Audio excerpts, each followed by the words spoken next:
Revelation 3912. From the 23rd of October 1946.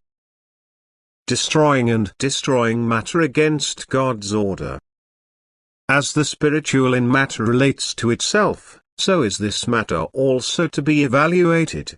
If it perceives matter as a fetter, then it seeks to escape from it, it seeks to break it, and thus matter causes the spiritual will to change, that the spiritual decides to serve in order to be released from its fetter. Thus the spiritual perceives matter as a judgment. But in his wrong thinking and will the human being strives towards matter, which he should overcome during the short time of his earthly life. The human being can detach himself from it in free will, only the physical cover still surrounds the spiritual in him, and this cover is no longer so oppressive so that he can bear it and therefore feels it less as a fetter where his will is active in the right direction.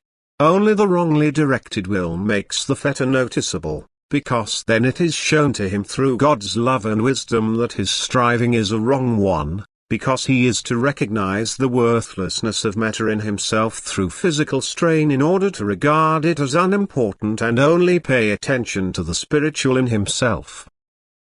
Nevertheless, the human being remains in constant contact with matter during his earthly life because he is supposed to help it, that is the spiritual in matter, to detach itself from it.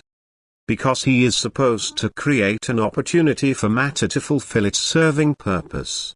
Thus to use it in the right way.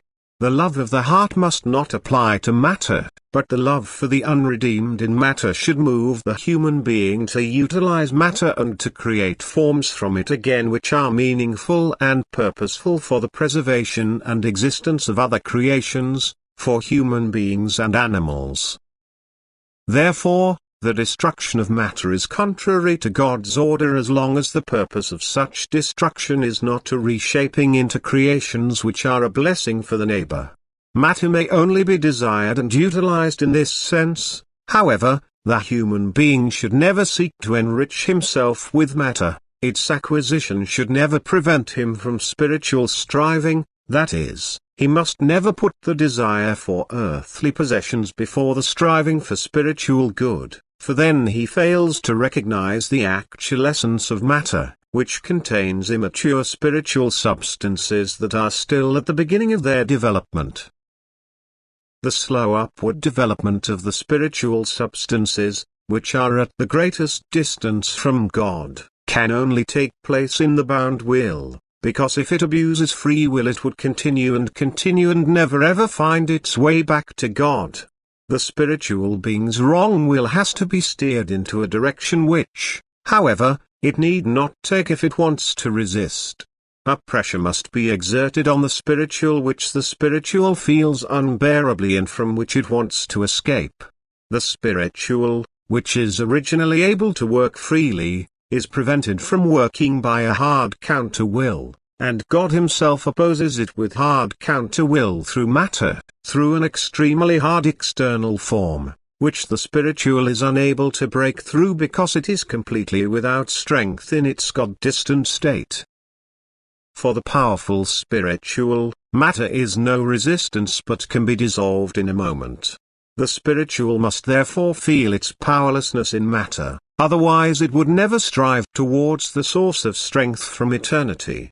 And as long as it is completely opposed to God it remains in the powerless, therefore dead state until it itself weakens in its resistance, until it is ready for a serving activity to improve its agonizing state by a little.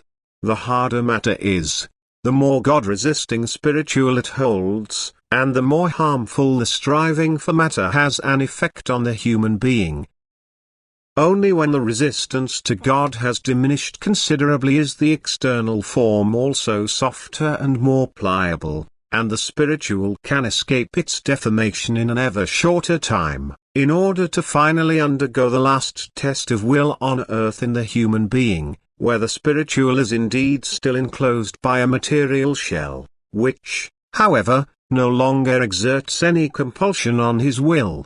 but which he now has to use properly if he wants to get rid of his material cover and enter the spiritual kingdom again as a completely free being, if he wants to reach his original state again, to be active in creating and shaping, as it is his destiny.